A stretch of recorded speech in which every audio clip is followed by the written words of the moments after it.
Hello विद्यार्थी मित्रांनो, global online मध्ये तुमचं स्वागत आहे. मित्रांनो, जे विद्यार्थी 3 इयर लॉ सीईटी आणि 5 इयर लॉ सीईटी दोन्ही परीक्षांची तयारी करतायत अशा विद्यार्थ्यांसाठी हा व्हिडिओ महत्त्वाचा आहे. कारण या व्हिडिओमध्ये आपण भारताचा इतिहास, जो की general knowledge and current affairs या सब्जेक्ट मधून येणारा टॉपिक आहे, या टॉपिकवरील 50 महत्त्वाचे एमसीक्यू या व्हिडिओमध्ये आपण डिस्कस करणार आहोत. सोबतच त्यांचा आन्सर आणि त्याचा डिटेल एक्सप्लेनेशन सुद्धा या व्हिडिओमध्ये आपण पाहणार आहोत. तर मित्रांनो, व्हिडिओ सुरुवातीपासून शेवटपर्यंत नक्की पहा. याच्यामधून तुमची इतिहास या विषयाची तयारी होण्यासाठी तुम्हाला नक्कीच मदत होणार आहे. मित्रांनो, 3 इयर सीईटी आणि 5 इयर सीईटीच्या ज्या लाईव्ह बॅचेस आहेत त्या आम्ही ग्लोबल ऑनलाईन क्लासेसमध्ये सुरू केलेल्या आहेत. या बॅचमध्ये तुम्हाला संपूर्ण अभ्यासक्रमावरती डेली लाईव्ह क्लासेस मिळणार आहेत. त्याच्यानंतर संपूर्ण अभ्यासक्रमाचे रेकॉर्डेड व्हिडिओ लेक्चर्स, संपूर्ण अभ्यासक्रमाच्या अपडेटेड नोट्स, 50 पेक्षा अधिक मॉक टेस्ट आणि 2000 पेक्षा अधिक एमसीक्यू सुद्धा या बॅचमध्ये तुम्हाला दिले जाणार आहेत. तर विद्यार्थी मित्रांनो, या बॅचेस ज्या आहेत त्या 3 सेशन मध्ये चालतात आणि वर्किंग लोकांसाठी इव्हिनिंगचं सेशन सुद्धा याच्यामध्ये अवेलेबल आहे. तर मित्रांनो, या कोर्सची फी फक्त 2000 रुपये आहे. ही बॅच जॉईन करण्यासाठी तुम्ही स्क्रीनवरती दिलेल्या नंबरवरती व्हॉट्सअप करू शकता किंवा प्ले स्टोअरवरती जाऊन तिथे ग्लोबल ऑनलाईन ऍप डाउनलोड करून त्यामध्ये सुद्धा हा कोर्स तुम्ही परचेस करू शकता. विद्यार्थी मित्रांनो, ही बॅच तुमची एक्झाम होईपर्यंत चालणार आहे. इव्हन एक्झाम झाल्यानंतर तुमच्या ऍडमिशन पर्यंत तुम्हाला जर काही इन्फॉर्मेशन हवी असेल, काही गोष्टी डिस्कस करायच्या असतील, तर ग्लोबल ऑनलाईन तुमच्या नेहमीच सोबत असणार आहे. तर मित्रांनो, सुरू करूया आजच्या प्रश्नांना. प्रश्न आहे, which was the first metal used by man? Option दिलेत आपल्याला कॉपर, सिल्वर, ब्रॉन्झ, ब्रास. मानवाने वापरलेला पहिला धातू कोणता होता? तांबे, चांदी, ब्रॉन्झ आणि कांस्य. तर विद्यार्थी मित्रांनो, इसवी सन 9000 वर्षापूर्वी माणसाला खनिजांपासून तांब मिळवण्याची कला अवगत होती. त्याच्यामुळे तांब जो धातू आहे तो माणसाने सर्वप्रथम त्याच्या विविध कामामध्ये वापरलेला होता. त्यामुळे या प्रश्नाचं योग्य उत्तर असणार आहे ऑप्शन ए, कॉपर किंवा तांबे. पुढचा प्रश्न आहे, the greatest invention of a man in a palaeolithic age was fire, potter's wheel, metal implements, spinning of a cloth. Palaeolithic युगातील मानवाचा सर्वात मोठा शोध कोणता होता? ऑप्शन दिलेत आग, कारिगिरीचा आग, धातूची उपकरणे आणि कापड कातणे. तर विद्यार्थी मित्रांनो, पॅलिओलिथिक युगातील मानवाचा सर्वात मोठा शोध हा आग होता. कारण यामुळे त्याला उष्णता आणि संरक्षण तसेच अन्न शिजवण्यासाठी मदत झाली. आणि ही गोष्ट सुमारे 15 लक्ष वर्षापूर्वीची आहे. त्या काळापासून माणूस आग वापरायला सुरू झाला. त्यामुळे या प्रश्नाचं योग्य उत्तर आहे आग, जो की पॅलिओलिथिक काळातील माणसाचा सर्वात मोठा शोध होता.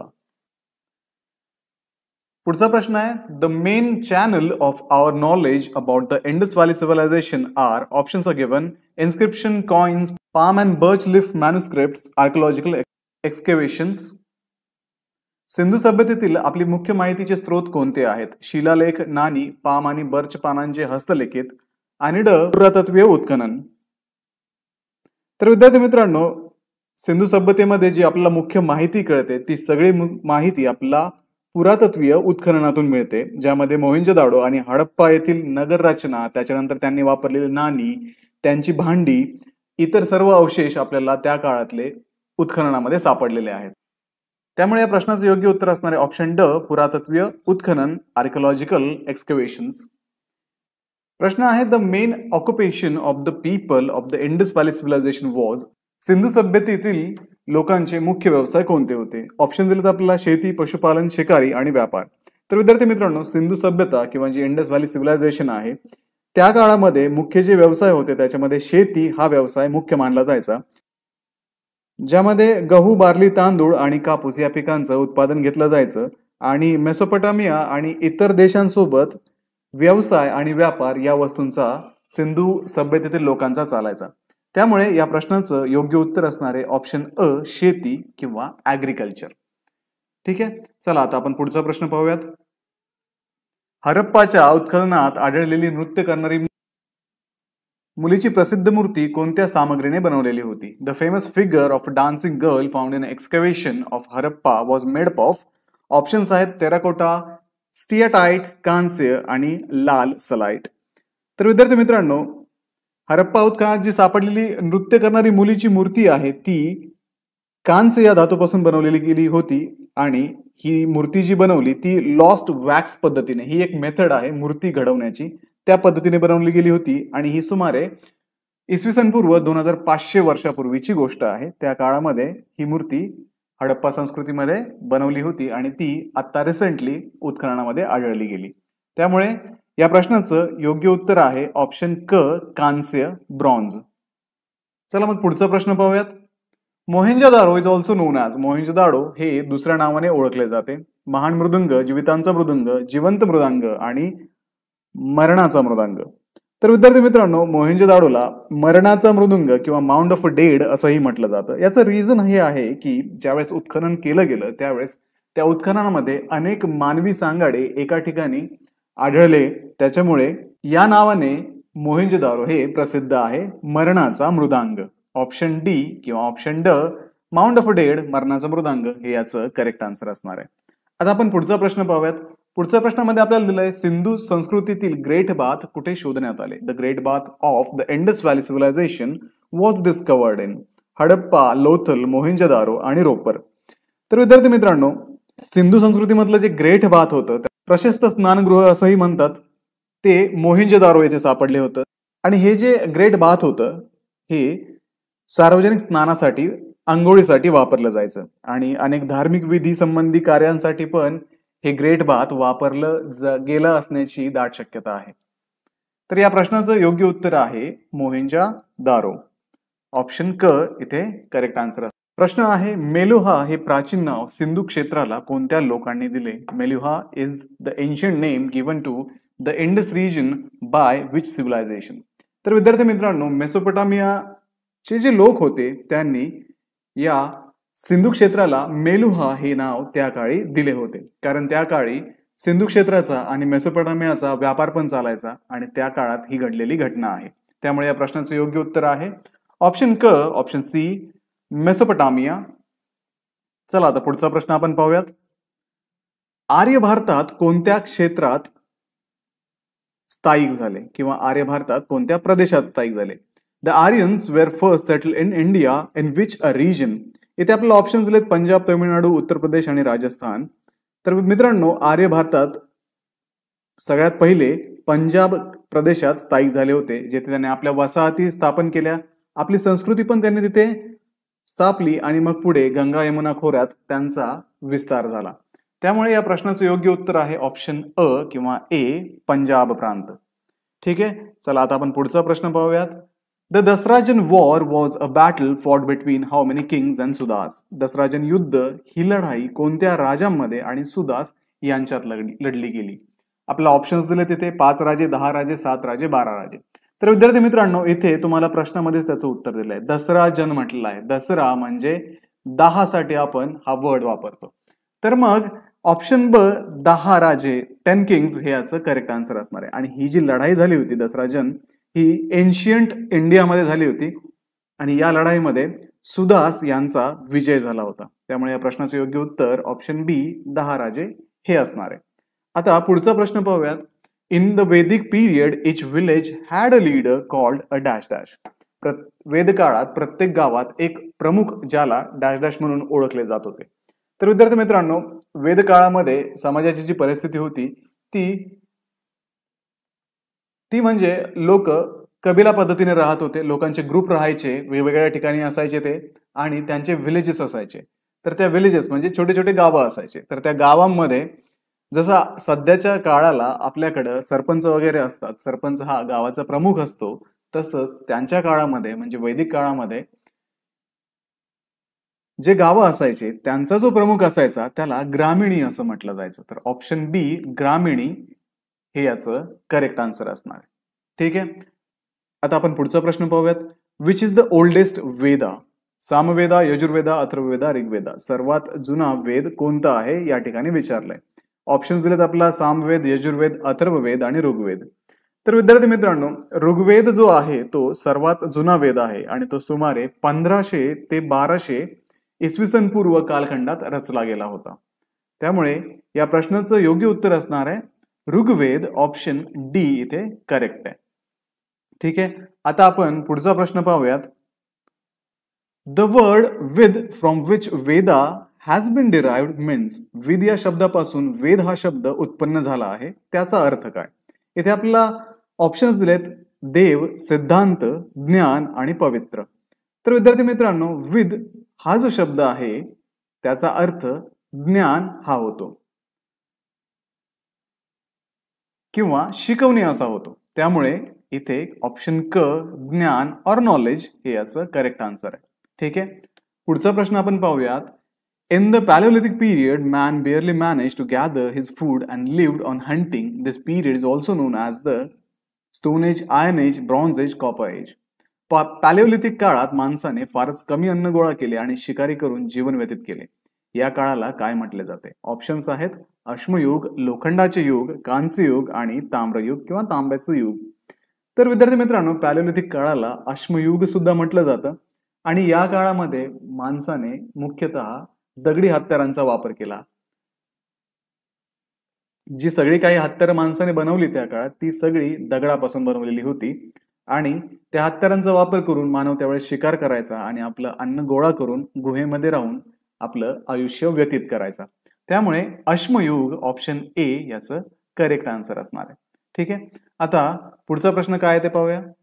During the Mesolithic period, the domestication of which animal began? Mesolithic कालावधीत कोणत्या प्राण्याला पाळणं सुरू झालं?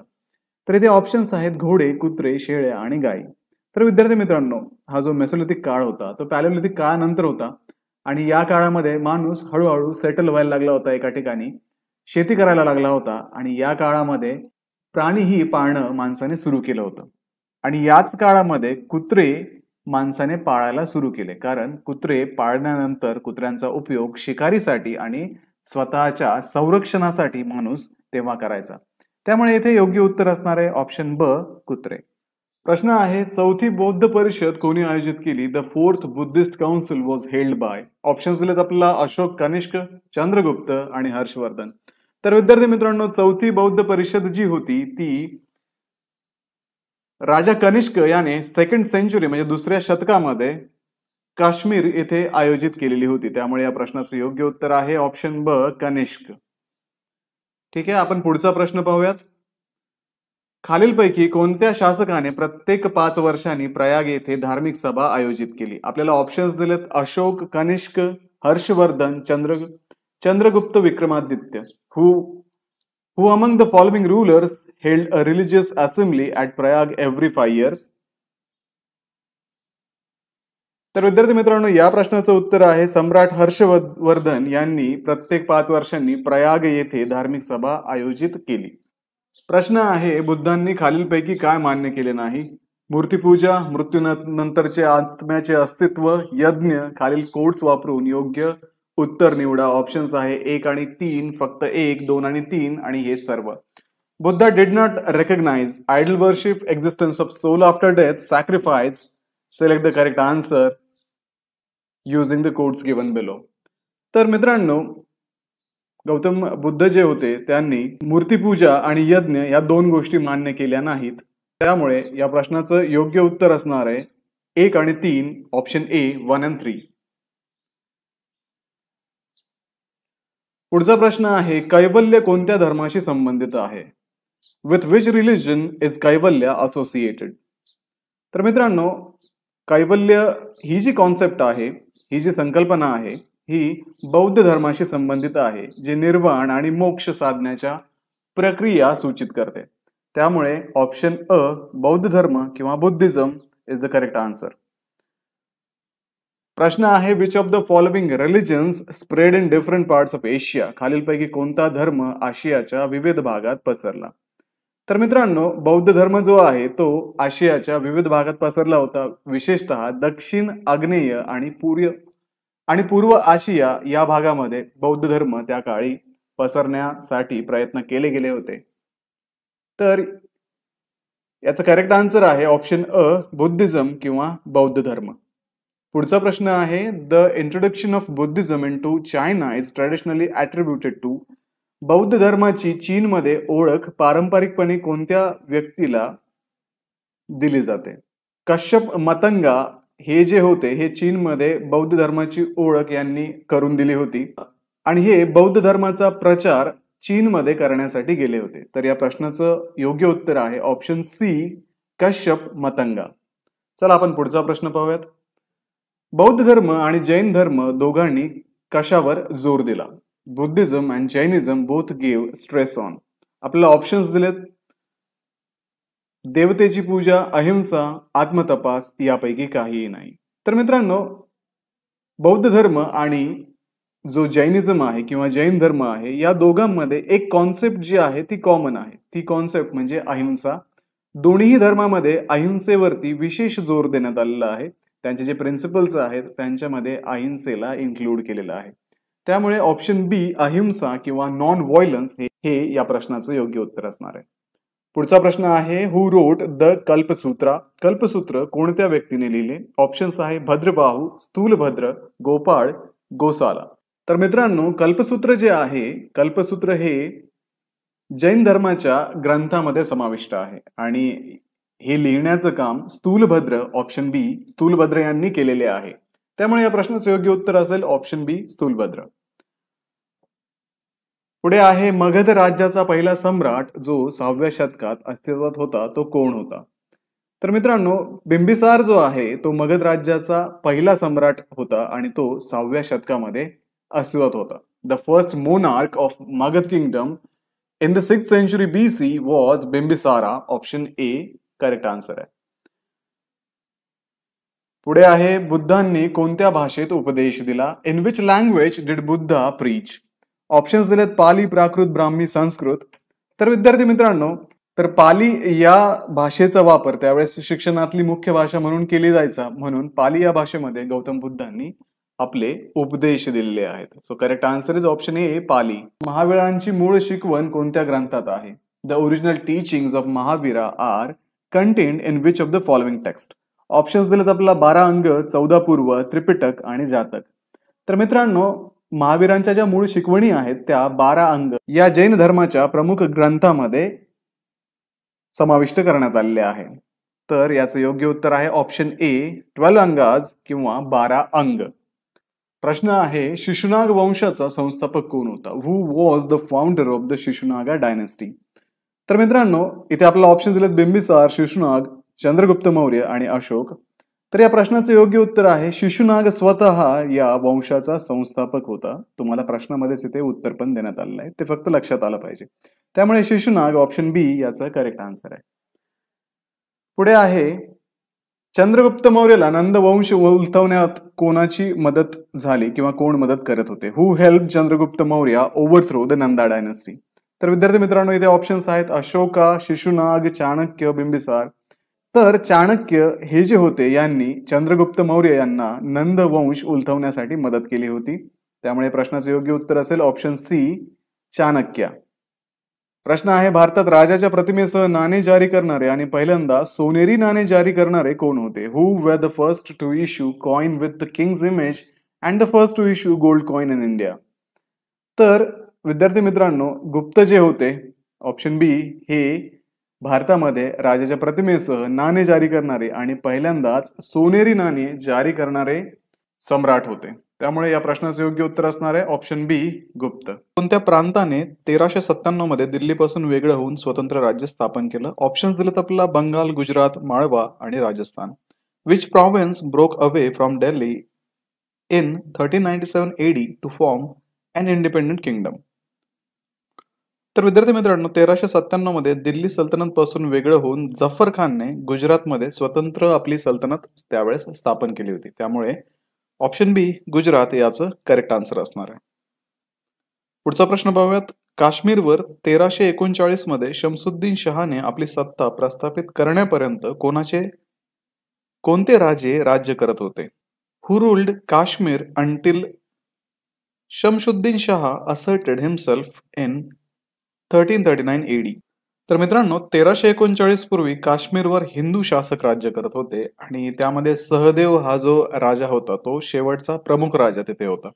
त्यामुळे या प्रश्नाचं योग्य उत्तर आहे ऑप्शन बी हिंदू रूलर्स, हिंदू शासक. चला मग पुढचा प्रश्न पाहूयात. हु बिल्ट द विजय स्तंभ ऍट चित्तोड? विजय स्तंभ कोणत्या राजाने चित्तोडमध्ये बांधला? ऑप्शन्स आहेत राणा सांगा, राणा कुंभा, महाराणा प्रताप आणि राजा सिंग. तर मित्रांनो, राणा कुंभाने 1448 मध्ये चित्तोडमध्ये विजय स्तंभ बांधला, जो माळवाच्या महमूद खिलजीवर विजयाची आठवण म्हणून उभारला होता. त्या विजयाच्या स्मृतीप्रित्यर्थ त्याने हा विजय स्तंभ बांधला होता. त्यामुळे प्रश्न सो योग्य उत्तर असणार आहे ब राणाकुंभा, ऑप्शन बी.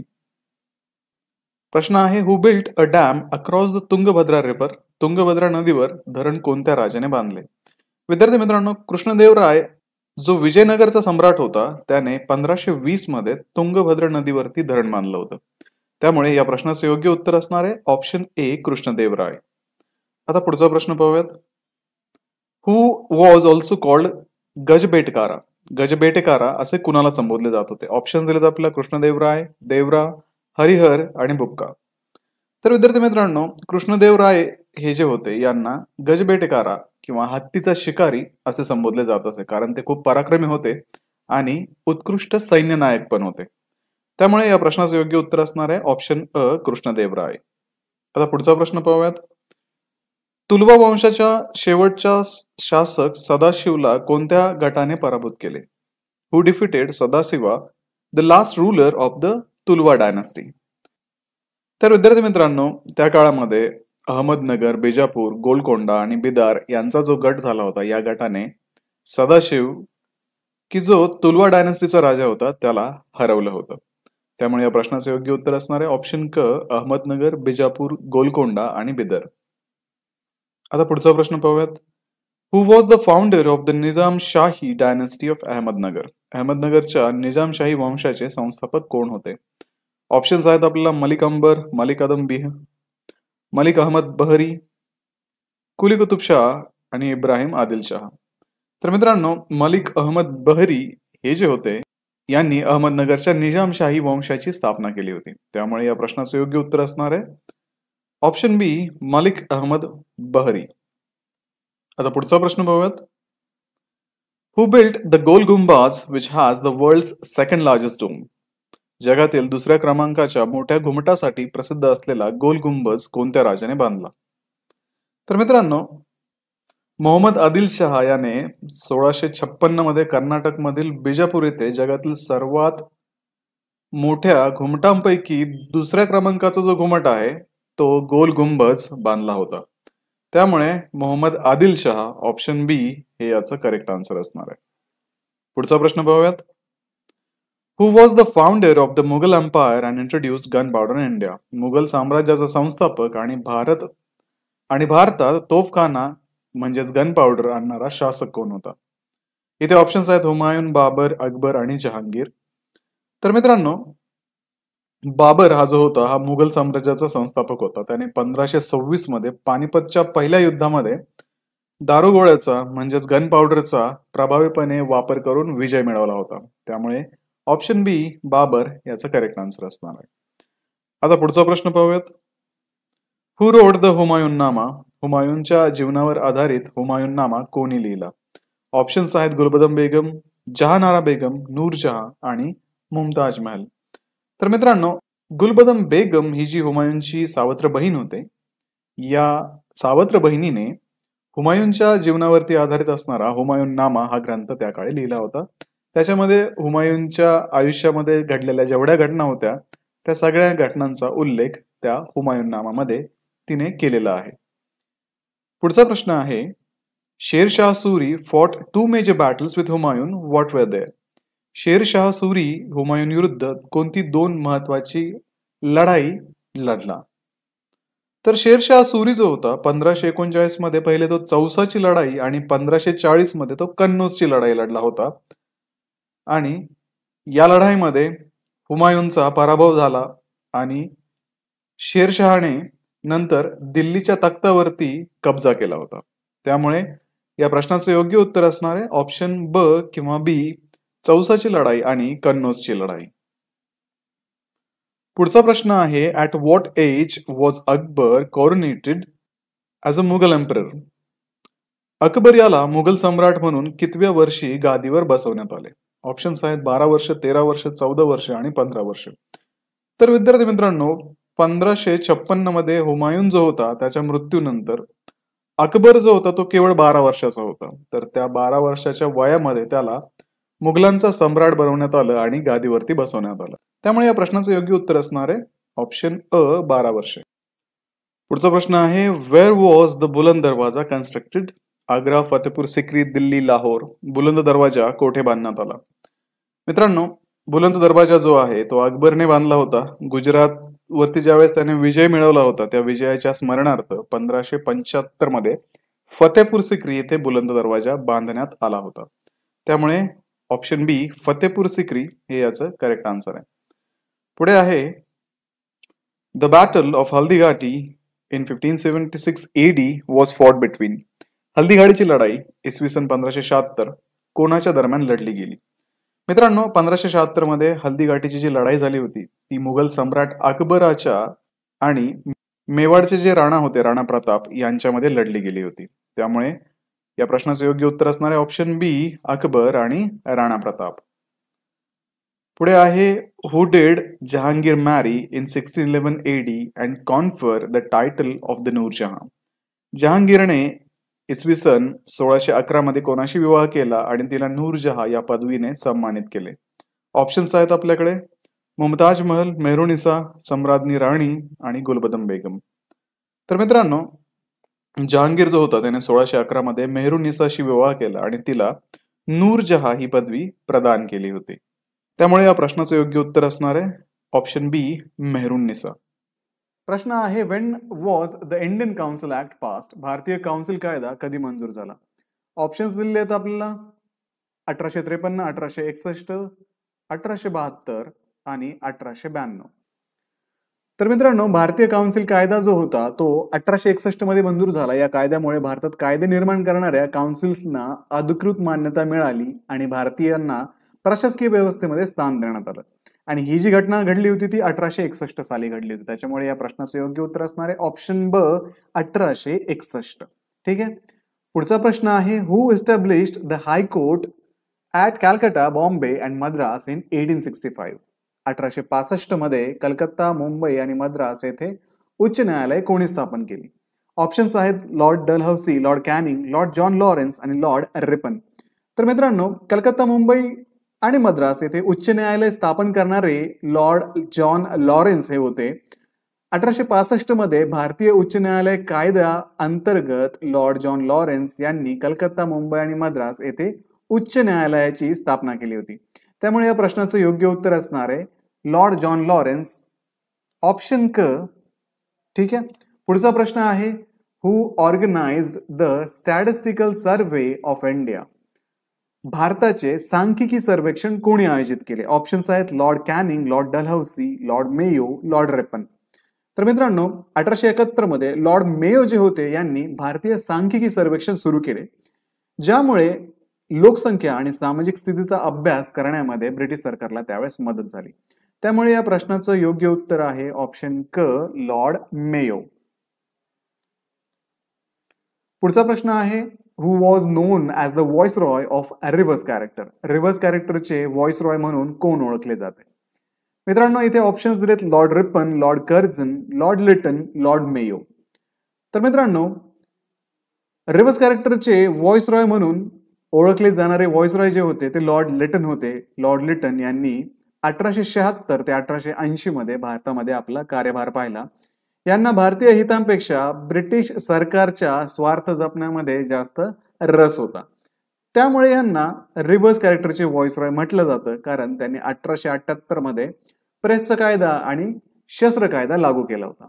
त्यामुळे या प्रश्नाचं योग्य उत्तर असणार आहे लॉर्ड लिटन, ऑप्शन क इथे योग्य उत्तर आहे. प्रश्न आहे भारतामध्ये स्थानिक स्वराज्य व्यवस्था कधी सुरू करण्यात आली? 1872, 1882, 1892 आणि 1902 आपल्याला ऑप्शन्स दिलेत. तर मित्रांनो, लॉर्ड रिपन जे होते त्यांनी 1882 मध्ये स्थानिक स्वराज्य संस्था सुरू केल्या होत्या. या सुधारणामुळे नगरपालिका आणि स्थानिक स्वराज्य आणि स्थानिक प्रशासन अधिक प्रभावी बनलं. त्यामुळे या प्रश्नाचं योग्य उत्तर आहे 1882 या साली स्थानिक स्वराज्य व्यवस्था सुरू करण्यात आली होती, ऑप्शन बी 1882. पुढचा प्रश्न आहे who headed the education commission of 1882. 1882 च्या शिक्षण आयोगाचे अध्यक्ष कोण होते? ऑप्शन्स आहेत Lord Ripon, sir William Hunter, Lord Curzon आणि चार्ल्स वूड. तर मित्रांनो, 1982 चा जो शिक्षण आयोग होता तो आयोग म्हणजे हंटर आयोग. तर मित्रांनो, हा जो आयोग होता हंटर आयोग, हा आयोग ब्रिटिश शिक्षण व्यवस्थेमध्ये सुधारणा करण्यासाठी आणला गेला होता 1882 मध्ये. आणि या आयोगाचे अध्यक्ष होते सर विल्यम हंटर. ऑप्शन ब इथे योग्य उत्तर असणार आहे. पुढचा प्रश्न आहे, when was the Indian national Congress established? तर भारतीय राष्ट्रीय काँग्रेसची स्थापना कधी झाली?